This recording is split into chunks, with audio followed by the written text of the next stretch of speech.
In this video, we will cover these 4 topics, which include the various risk factors for heat illness, how to identify the 3 steps of heat illness, how to recognize the signs and symptoms of heat illness, and how to treat each type correctly, and lastly, how to prevent heat illness. First, let's recognize the various risk factors for heat illness. Those at greatest risk for heat-related illness include people who are overweight, ill, or taking certain medications.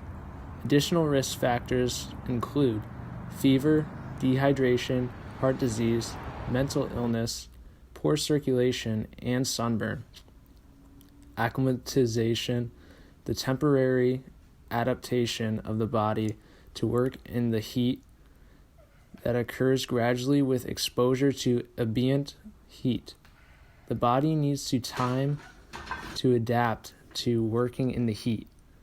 When temperatures rise suddenly, an athlete is at increased risk for heat illness while their body acclimatizes to the heat. Acclimatization is particularly important for athletes who are returning to the field after a prolonged absence, recent illness, or recently moving from a cool to hot climate.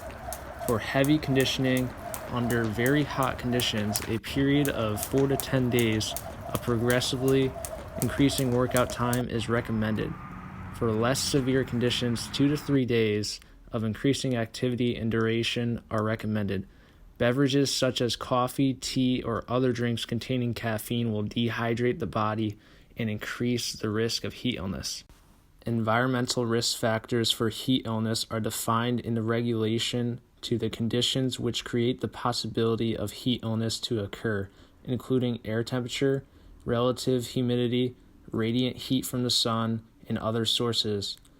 Conductive heat sources such as the ground, air movement, workout intensity, and duration. Improper workout clothing and athletic attire worn by athletes can also put them at risk of heat illness.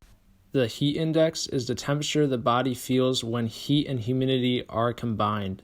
The heat index that corresponds to the actual air temperature and relative humidity. The heat index is based upon shady, light wind conditions. Exposed to direct sunlight can increase the heat index by up to 15 degrees Fahrenheit. This table can be used in consideration of the risk factors and the subsequent need for water, rest, and shade.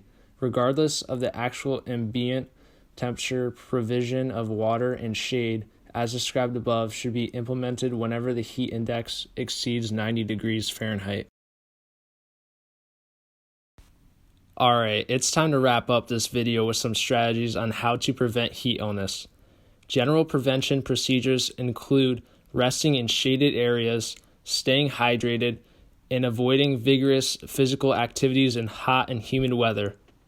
If you are an athlete and must perform in hot weather, you will want to drink plenty of fluids, avoid alcohol, coffee, and tea. These drinks will lead to dehydration. You will want to take frequent short breaks to hydrate yourself. And lastly, you should wear lighter colored clothing and loose clothes. Hi, my name is Sean McDermott, and I go to Notre Dame High School, and I am not a doctor. Thank you guys for listening to me today, and I hope this video helped you to understand the types of heat illnesses and how to prevent them. Thank you again.